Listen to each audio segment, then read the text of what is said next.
ಧರ್ಮದರ್ಶಿ ವೆಂಕಪ್ಪಯ್ಯ ಒಡೆಯರ್ ವಿರುದ್ಧ ಮತ್ತೊಮ್ಮೆ ಅಲ್ಲಿನ ಬಾಬುದಾರರು, ಕಾರ್ಣಿಕ ಹೇಳೋರು, ಅಲ್ಲಿನ ಅರ್ಚಕರು ಎಲ್ಲರೂ ಸಹ ಸಿಡಿದೆದ್ದಿದ್ದಾರೆ. ಯಾತಕ್ಕೆ ಸಿಡಿದೆದ್ದಿದ್ದಾರೆ? ಸುಮ್ಮನೆ ಸಿಡಿದೇಳ್ತಾರ? ಮೈಲಾರದ ಕಾರ್ಣಿಕ ಬರ್ತಾ ಇದೆ, ವಿಶ್ವವಿಖ್ಯಾತವಾಗಿರುವಂತಹ ಮೈಲಾರದ ಕಾರ್ತಿಕ. ಇವತ್ತು ಕಾರ್ತಿಕದಲ್ಲಿ ಭಾಗವಹಿಸಿರುವಂತಹ ಕಾರ್ಣಿಕ ಹೇಳುವವರು, ಬಾಬುದಾರರು, ಸರಪಳಿ ಪವಾಡದವರು, ಇವರೆಲ್ಲರೂ ಸಹ ಇವತ್ತು ಪ್ರೆಸ್ ಮೀಟ್ ಮಾಡ್ತಾರೆ. ಅಲ್ಲಿನ ಧರ್ಮದರ್ಶಿ ವೆಂಕಪ್ಪಯ್ಯ ಒಡೆಯರ ವಿರುದ್ಧ ನೇರವಾಗಿ ಸ್ಟೇಟ್ಮೆಂಟ್ ಕೊಡ್ತಾರೆ.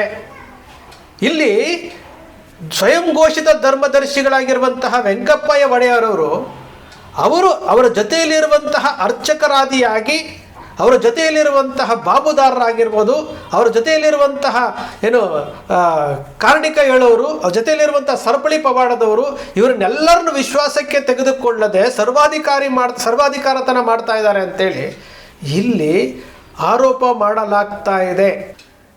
ಧರ್ಮದರ್ಶಿ ವೆಂಕಪ್ಪ ಒಡೆಯರವರು ಕಾರ್ಣಿಕದ ಸಮಯದಲ್ಲಿ ಕುದುರೆ ಮೇಲೆ ಬಂದು ಅವತ್ತು ಬಸವರಾಜ ಬೊಮ್ಮಾಯಿಯವರು ಮುಖ್ಯಮಂತ್ರಿ ಆಗಿರ್ತಾರೆ, ಬಸವರಾಜ ಬೊಮ್ಮಾಯಿಯವರು ಕುರ್ಚಿಯಿಂದ ಇಳಿತಾರೆ, ಒಬ್ಬ ಗಡ್ಡಧಾರಿ ಮುಖ್ಯಮಂತ್ರಿ ಆಗ್ತಾರೆ ಅಂತೇಳಿ ಒಂದು ಬಹಿರಂಗವಾಗಿ ಸ್ಟೇಟ್ಮೆಂಟ್ ಕೊಡ್ತಾರೆ. ಯಾರು? ಇದೇ ವೆಂಕಪ್ಪಯ್ಯ ಒಡೆಯರ್. ಕಾರ್ಣಿಕ ಹೇಳುವಂಥವರು ಬೇರೆಯವರು, ಇವರು ಸ್ವಯಂ ಘೋಷಿತ ಧರ್ಮದರ್ಶಿಗಳು.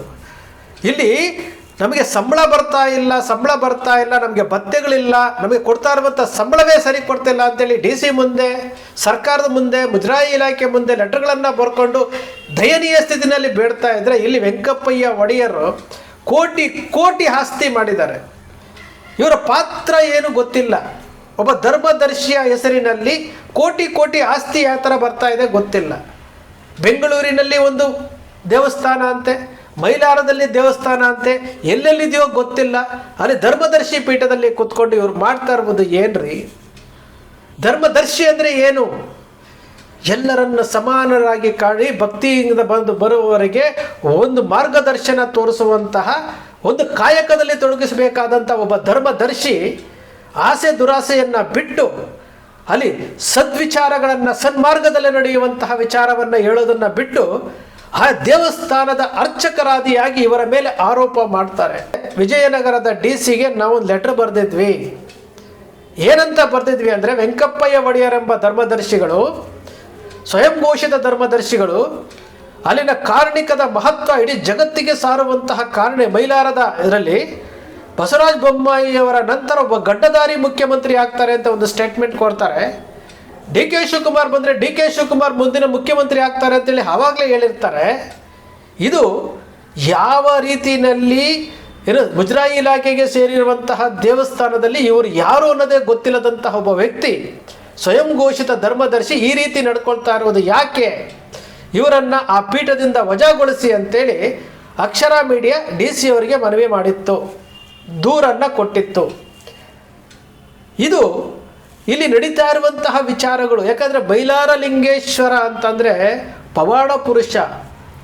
ಬರೀ ಕರ್ನಾಟಕ ಮಾತ್ರ ಅಲ್ಲ, ಇಡೀ ಭಾರತ ದೇಶದಲ್ಲಿ ಮೂಲೆಗಳಿಂದ ಬರ್ತಾರೆ. ಒಂದೇ ಒಂದು ನುಡಿ, ಕಾರ್ಣಿಕದ ನುಡಿಗೆ, ಒಂದೇ ಒಂದು ಕಾರ್ಣಿಕದ ನುಡಿಗೆ ಲಕ್ಷಾಂತರ ಜನ ಕಾದು ಕುಳಿತು ಆ ಕಾರ್ಣಿಕದ ನುಡಿ ಕೇಳೋದಕ್ಕೆ ಲಕ್ಷಾಂತರ ಜನ ಕಾದು ಕುಳಿತಿರ್ತಾರೆ. ಅಂತಹ ಪವಿತ್ರವಾದಂತಹ ಸ್ಥಳ. ಇಲ್ಲಿ ಜೊತೆಯಲ್ಲಿರುವಂಥವರನ್ನೇ ವಿಶ್ವಾಸಕ್ಕೆ ತೆಗೆದುಕೊಳ್ಳದೆ ಅವರು ಪ್ರೆಸ್ ಮೀಟ್ ಮಾಡ್ತಾರೆ, ಅವರು ಆರೋಪ ಮಾಡ್ತಾರೆ ಅಂತಂದರೆ ಈ ಧರ್ಮದರ್ಶಿಯವರ ನಡೆ ಯಾವ ರೀತಿ ಇರುತ್ತೆ ಅಂತೇಳಿ ನಾವು ಅರ್ಥ ಮಾಡ್ಕೊಳ್ಬೇಕಲ್ವ. ಒಬ್ಬ ವ್ಯಕ್ತಿ, ಇದು ಈ ವರ್ಷದ ಪ್ರೆಸ್ ಮೀಟ್ ಅಲ್ಲ ನಾನು ಹೇಳ್ತಾ ಇರುವುದು, ನಿರಂತರವಾಗಿ 5-6 ವರ್ಷಗಳಿಂದ ಪ್ರೆಸ್ ಮೀಟ್ ಆಗ್ತಾ ಇದೆ. ಅವರು ದೂರು ಕೊಡ್ತಾ ಇದ್ದಾರೆ, ನಿಮ್ಮ ಅಕ್ಷರ ಮೀಡಿಯಾನು ದೂರು ಕೊಟ್ಟಿತ್ತು. ನಮ್ಮ ಉದ್ದೇಶ ಇಷ್ಟೇ, ಇಲ್ಲಿ ಏನೋ ಒಂದು ತಪ್ಪು ಆಗ್ತಾ ಇದೆ, ಲೋಪ ಆಗ್ತಾ ಇದೆ, ಆ ಲೋಪವನ್ನು ಸರಿಪಡಿಸಬೇಕು, ಅದು ಜಿಲ್ಲಾಧಿಕಾರಿಗಳ ಕಡೆಯಿಂದ ಆಗಬೇಕು ಅನ್ನೋದು ನಿಮ್ಮ ಅಕ್ಷರ ಮೀಡಿಯಾ ಸಾಮಾಜಿಕ ಕಳಕಳಿಯಿಂದ, ಸಾಮಾಜಿಕ ಬದ್ಧತೆಯಿಂದ ಒಂದು ಪತ್ರ ಬರೆದಿತ್ತು. ಇವತ್ತು ನೋಡಿ ಪ್ರೆಸ್ ಮೀಟ್ ಮಾಡ್ತಾರೆ, ವಿಡಿಯೋ ಮಾಡ್ತಾರೆ, ಎಲ್ಲವನ್ನೂ ಮಾಡ್ತಾರೆ. ಯಾರೋ ಹಾದಿ ಬೀದಿಲಿ ಹೋಗಿರೋರು ಮಾಡ್ತಾ ಇಲ್ಲ ರೀ.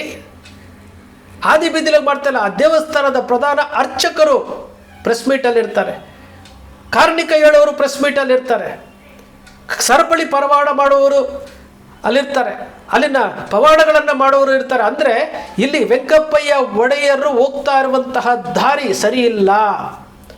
ಸ್ವಾರ್ಥಕ್ಕೋಸ್ಕರವಾಗಿ ದೇವಸ್ಥಾನವನ್ನು ಬಳಸ್ಕೊಳ್ತಾ ಇದ್ದಾರೆ.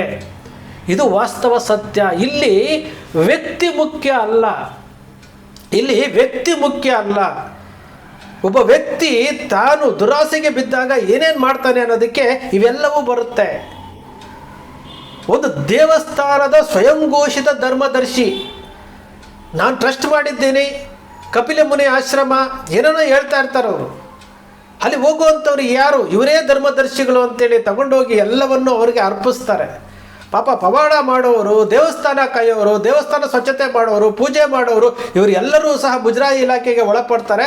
ಅವರಿಗೆ ಕೊಡುವಂಥ 1,500 2,000 ರೂಪಾಯಿ ಪೇಮೆಂಟು ಸ್ಯಾಲ್ರಿ ಸರಿಗೆ ಹೋಗ್ತಾ ಇಲ್ಲ ಅಂತೇಳಿ ಇವ್ರು ಪ್ರೆಸ್ ಮೀಟ್ ಮಾಡ್ತಾರೆ ಅಂತಂದಾಗ ಈ ಸರ್ಕಾರ ಮುಜರಾಯಿ ಇಲಾಖೆ ಏನು ಕೆಲಸ ಮಾಡ್ತಾ ಇದೆ? ಮುಜರಾಯಿ ಇಲಾಖೆ ಏನು ಕೆಲಸ ಮಾಡ್ತಾ ಇದೆ ಪ್ರಶ್ನೆ ಕೇಳಬೇಕಲ್ಲ. ಹಿಂದೆ ಶಶಿಕಲಾ ಜೊಲ್ಲೆ ಅವರು ಮುಜರಾಯಿ ಇಲಾಖೆ ಸಚಿವರಾಗಿದ್ದಾಗ ನಾವು ಕೇಳಿದ್ವಿ ಪ್ರಶ್ನೆ. ಇವತ್ತು ರಾಮಲಿಂಗಾರೆಡ್ಡಿ ಅವರು ಮುಜರಾಯಿ ಇಲಾಖೆ ಮಂತ್ರಿ ಆಗಿದ್ದಾರೆ.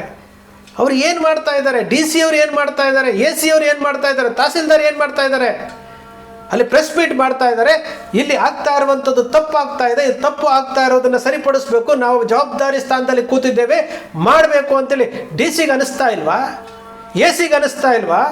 ತಹಸೀಲ್ದಾರ್ಗೆ ಅನಿಸ್ತಾ ಇಲ್ವಾ? ಮತ್ತೇನು ಮಾಡ್ತಾ ಇದ್ದಾರೆ ಇವರು? ಇಲ್ಲಿ ಬೇಕಾಗಿರುವುದು ಇಲ್ಲಿ ಆಗ್ತಾ ಇರುವಂತಹ ತಪ್ಪುಗಳನ್ನು ಸರಿಪಡಿಸ್ಬೇಕು, ತಪ್ಪುಗಳನ್ನು ಸರಿಪಡಿಸಬೇಕು ಅನ್ನೋ ಕಾರಣಕ್ಕೋಸ್ಕರವಾಗಿ ನಿಮ್ಮ ಅಕ್ಷರ ಮೀಡಿಯಾ ನಿರಂತರವಾಗಿ ಹೇಳ್ತದೆ. ಯಾಕಂದರೆ ಧಾರ್ಮಿಕ ಕ್ಷೇತ್ರಗಳಲ್ಲಿ ಈ ರೀತಿಯಾದಂತಹ ಆರೋಪಗಳು ಬರಬಾರದು, ಈ ರೀತಿಯಾದ ದ್ವಂದ್ವಗಳು ಇರಬಾರದು, ಈ ರೀತಿಯಾದಂತಹ ವಿಚಾರಗಳು ಬೇರೆ ಹೊರಗಡೆ ಹೋಗಬಾರದು.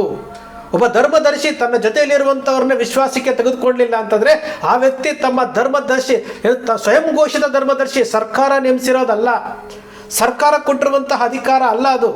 ಒಬ್ಬ ಧರ್ಮದರ್ಶಿ ಅಂತೇಳಿ ಸ್ವಯಂ ಘೋಷಿತವಾಗಿ ಮಾಡ್ಕೊಂಡಿರುವಂಥವ್ರು.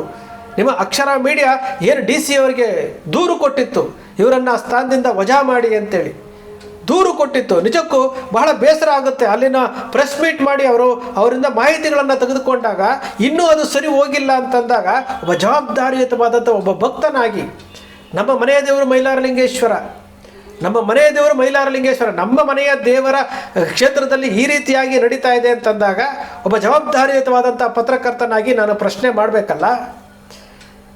ಇಲ್ಲಿ ವೆಂಕಪ್ಪಯ್ಯ ಒಡೆಯರು ಮುಖ್ಯ ಅಲ್ಲ, ಇಲ್ಲಿ ಬೇರೆ ಸಾಮಾನ್ಯ ಜನರು ಮುಖ್ಯ ಅಲ್ಲ. ಇಲ್ಲಿ ಮುಖ್ಯ ಆಗಿರುವಂಥದ್ದು ಧಾರ್ಮಿಕ ಕ್ಷೇತ್ರ, ಇಲ್ಲಿ ಮುಖ್ಯ ಆಗಿರುವಂಥದ್ದು ಪವಾಡ ನಡೆಯುವಂತಹ ಆ ಕ್ಷೇತ್ರ.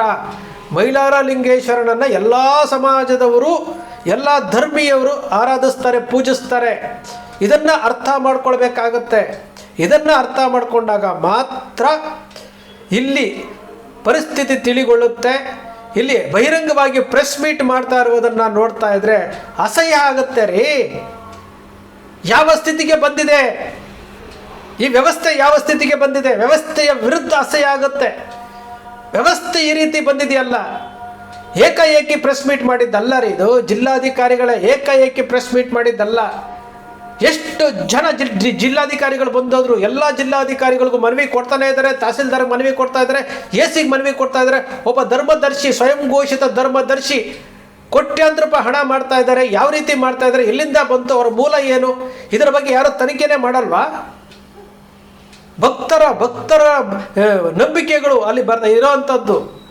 ಅಂತಹ ಶತಮಾನಗಳಿಂದ ನಡೀತಾ ಇರುವಂತಹ ಧಾರ್ಮಿಕ ಕ್ಷೇತ್ರದಲ್ಲಿ ಈ ರೀತಿಯಾದಂತಹ ಘಟನೆಗಳು ನಡೀತಾ ಇದ್ದಾವೆ, ಈ ರೀತಿ ಆರೋಪಗಳು ಬರ್ತಾ ಇದೆ ಅಂತಂದಾಗ ಒಬ್ಬ ಜಿಲ್ಲಾಧಿಕಾರಿಯಾಗಿ, ಒಬ್ಬ ಸರ್ಕಾರದ ಜವಾಬ್ದಾರಿಯಾಗಿ ಆ ವ್ಯಕ್ತಿಯರನ್ನು, ಯಾರು ಸ್ವಯಂ ಘೋಷಿತ ಧರ್ಮದರ್ಶಿ ಇದ್ದಾರಲ್ಲ, ಅವ್ರು ಯಾರು, ಏನು, ಎಲ್ಲಿಂದ ಬಂದರು, ಯಾವ ಕಥೆ ಆಯಿತು, ಎಲ್ಲವನ್ನು ತೆಗೆದು ಇಲ್ಲಿ ಆಗ್ತಾ ಇರುವಂತಹ ಅನ್ಯಾಯವನ್ನು ಸರಿಪಡಿಸಿ, ಅಲ್ಲಿ ದೇವರ ಕಾರ್ಯದಲ್ಲಿ ತೊಡಗಿರುವಂತಹ ಪವಾಡ ಮಾಡ್ತಾ ಇರುವಂಥವರು, ಅಲ್ಲಿ ಅರ್ಚಕರು, ಕಾರಣಿಕ ಹೇಳುವಂಥವ್ರು, ಅವರ ಬೇಡಿಕೆಗಳು ಏನಿದೆ ಅಂತ ಈಡೇರಿಸಿ ಕೋಟಿ ಹಣ ಬರ್ತದೆ ಅಲ್ಲಿಂದ. ಅಲ್ಲಿ ಪ್ರೆಸ್ ಮೀಟ್ ಮಾಡೋವ್ರಿಗೂ ಇಟ್ಕೊತೀರಾ ಅಂತಂದರೆ ಇದು ನಮ್ಮ ರಾಜ್ಯದ ಸರ್ಕಾರ, ಮುಜರಾಯಿ ಇಲಾಖೆ ನಡ್ಕೊಳ್ತಾ ಇರುವಂಥ ರೀತಿ. ಶಶಿಕಲಾ ಜೊಲ್ಲೆ ಅವರಿದ್ದಾಗೂ ಇದೇ ಹಣೆ ಬರ ಆಯಿತು. ಒಬ್ಬ ಗಡ್ಡಧಾರಿ ಮುಖ್ಯಮಂತ್ರಿ ಆಗ್ತಾನೆ ಅಂತೇಳಿ ಒಬ್ಬ ವೆಂಕಪ್ಪಯ್ಯ ಒಡೆಯರ್ ಅವತ್ತು ಬಹಿರಂಗವಾಗಿ ಕಾರ್ಣಿಕದ ಸ್ಥಳದಲ್ಲಿ ಹೇಳ್ತಾರೆ ಅಂತಂದರೆ, ಡಿ ಕೆ ಶಿವಕುಮಾರ್ ಅವರು ಹೆಲಿಕಾಪ್ಟರ್ ಬಂದ ತಕ್ಷಣ ಇವರು ಮುಖ್ಯಮಂತ್ರಿ ಆಗ್ತಾರೆ ಅಂತ ಹೇಳ್ತಾರೆ ಅಂತಂದರೆ ಆ ವ್ಯಕ್ತಿನ ಅವತ್ತೇ ಆ ಸ್ಥಳದಿಂದ ಹೊರಗಡೆ ಕಳಿಸ್ಬೇಕಾಗಿತ್ತು. ಆ ಸ್ಥಳದಿಂದ ಹೊರಗಡೆ ಕಳಿಸ್ಬೇಕಾಗಿತ್ತು. ಆ ಸ್ಥಳಕ್ಕೆ ಪಾವಿತ್ರ್ಯತೆಯನ್ನು ಕಾಪಾಡಬೇಕಾಗಿದ್ದಂಥವರು.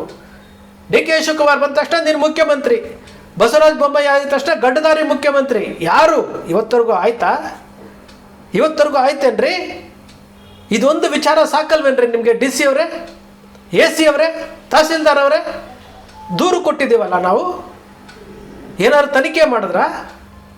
ಏನೂ ಮಾಡೋದಿಲ್ಲ. ಏನೋ ಒಂದು ದೇವಸ್ಥಾನ ನಡ್ಕೊಂಡೋಗ್ಲಿ, ಹೇಳೋರಿಲ್ಲ ಕೇಳೋರಿಲ್ಲ, ಈ ರೀತಿ ಹೋಗ್ತಾ ಇದೆಯಾ? ಸ್ನೇಹಿತರೆ, ನಾವು ತಪ್ಪು ನಡೀತಾ ಇದೆ ಅಂತ ಗೊತ್ತಾಗ ಆ ತಪ್ಪನ್ನು ಸರಿಪಡಿಸುವಂತಹ ಕೆಲಸ ಪ್ರತಿಯೊಬ್ಬ ಮಾಡಬೇಕು. ಮುಖ್ಯವಾಗಿ ಮೈಲಾರಲಿಂಗೇಶ್ವರನ ಭಕ್ತನಾಗಿ ನಾನು ಇಲ್ಲಿ ನಡೀತಾ ಇರುವಂತಹ ವಿಚಾರಗಳನ್ನು, ಪ್ರೆಸ್ ಮೀಟ್ಗಳನ್ನು ನೋಡಿದಾಗ ನಮ್ಗೆ ಅನಿಸಿದ್ದು, ಒಬ್ಬ ವ್ಯಕ್ತಿ ಯಾವ ರೀತಿ ವಿಶ್ವಾಸಕ್ಕೆ ತೆಗೆದುಕೊಳ್ಳದೆ ತನ್ನ ಸುತ್ತಮುತ್ತಲಿರುವಂಥವ್ರನ್ನೇ ವಿಶ್ವಾಸಕ್ಕೆ ತೆಗೆದುಕೊಳ್ಳಲ್ಲ ಅಂದರೆ ಇವರಂಥ ಧರ್ಮದರ್ಶಿ ಆಗ್ತಾರೆ ಎಂಬ ಪ್ರಶ್ನೆ ನನಗೆ ಕಾಡ್ತಾ ಇದೆ. ನಾನು ಜಿಲ್ಲಾಧಿಕಾರಿಗಳಿಗೆ ಮನವಿ ಮಾಡ್ತೇನೆ, ಎ ಸಿ ಅವ್ರಿಗೆ ಮನವಿ ಮಾಡ್ತಾನೆ, ತಹಸೀಲ್ದಾರ್ಗೂ ಮನವಿ ಮಾಡ್ತಾನೆ, ಮತ್ತೊಮ್ಮೆ ನಾನು ಪತ್ರ ಬರೀತಾನೆ. ದಯಮಾಡಿ ಈ ವ್ಯಕ್ತಿಯ ವೃತ್ತಾಂತಗಳನ್ನು, ಈ ವ್ಯಕ್ತಿ ಎಲ್ಲೆಲ್ಲಿ ಆಸ್ತಿ ಮಾಡಿದ್ದಾರೆ, ಯಾತಕ್ಕೆ ಈ ರೀತಿಯಾದಂಥ ಸ್ಟೇಟ್ಮೆಂಟ್ಗಳನ್ನು ಕೊಟ್ಟರು, ಇವ್ರಿಗೆ ಆ ಸ್ಟೇಟ್ಮೆಂಟ್ ಕೊಡೋದಕ್ಕೆ ಗಡ್ಡಧಾರಿ ಮುಖ್ಯಮಂತ್ರಿ ಆಗ್ತಾರೆ ಅಂತ ಹೇಳೋದಕ್ಕೆ ಅಧಿಕಾರ ಯಾರು ಕೊಟ್ಟಂಥವ್ರು? ಇವರೇನಾದರೂ ಕಾರಣಕ್ಕೆ ಹೇಳುವಂತಹ ಪುರುಷರ? ಇವರು ಡಿ ಕೆ ಶಿವಕುಮಾರ್ ಮುಖ್ಯಮಂತ್ರಿ ಆಗ್ತಾರೆ ಅಂತ ಸ್ಟೇಟ್ಮೆಂಟ್ ಕೊಟ್ಟರು. ಎಲ್ಲದರ ಬಗ್ಗೆ ತನಿಖೆ ಆಗಬೇಕು. ಆ ವ್ಯಕ್ತಿಯನ್ನು ಆ ಸ್ಥಳದಿಂದ ಹೊರಗಡೆ ಕಳಿಸಿ. ಬೇಕಾದಷ್ಟು ಹಣ ಮಾಡಿದ್ದಾರೆ, ಎಲ್ಲ ಒಂದು ಕಡೆ ಜೀವನ ಮಾಡಿಕೊಳ್ಳಿ. ಆದರೆ ಪವಿತ್ರವಾದಂತಹ ಪಾವಿತ್ರತೆಯನ್ನು ಕಾಪಾಡಬೇಕಾದಂಥ ಸ್ಥಳದಲ್ಲಿ ಈ ರೀತಿಯಾದಂತಹ ಗೊಂದಲಗಳು, ಈ ರೀತಿಯಾದಂಥ ಆರೋಪಗಳು, ಈ ರೀತಿಯಾದಂಥ ಪ್ರೆಸ್ ಮೀಟ್ಗಳು ನಡೀಕೂಡ್ದು. ಅಲ್ಲಿ ಪ್ರೆಸ್ ಮೀಟ್ ಮಾಡ್ತಾ ಇರುವಂತಹ, ಅಲ್ಲಿ ಸೇವೆ ಮಾಡ್ತಾ ಇರುವಂಥವರು ಕೇಳ್ತಾ ಇರುವುದು, ಸರಿಯಾದ ಸಮಯಕ್ಕೆ ಸ್ಯಾಲ್ರಿ ಕೊಡಿ, ಸಂಬಳವನ್ನು ಜಾಸ್ತಿ ಮಾಡಿ, ಇದನ್ನು ಕೇಳ್ತಾ ಇರುವುದು. ಶ್ರೀಮಂತಿಕೆ ಕೇಳ್ತಾ ಇಲ್ಲ. ಇಲ್ಲಿ ಧರ್ಮದರ್ಶಿ ಹೆಸರಿನಲ್ಲಿ ಕೋಟಿ ಹಣ ಮಾಡಬೇಕಾದ್ರೆ ಅವ್ರನ್ನ ಪ್ರಶ್ನಿಸುವಂತಹ ಶಕ್ತಿ ಈ ಆಡಳಿತಕ್ಕಿಲ್ಲ ಅಂತಂದರೆ ಅದಕ್ಕಿಂತ ದೌರ್ಭಾಗ್ಯ ಮತ್ತೊಂದಿಲ್ಲ.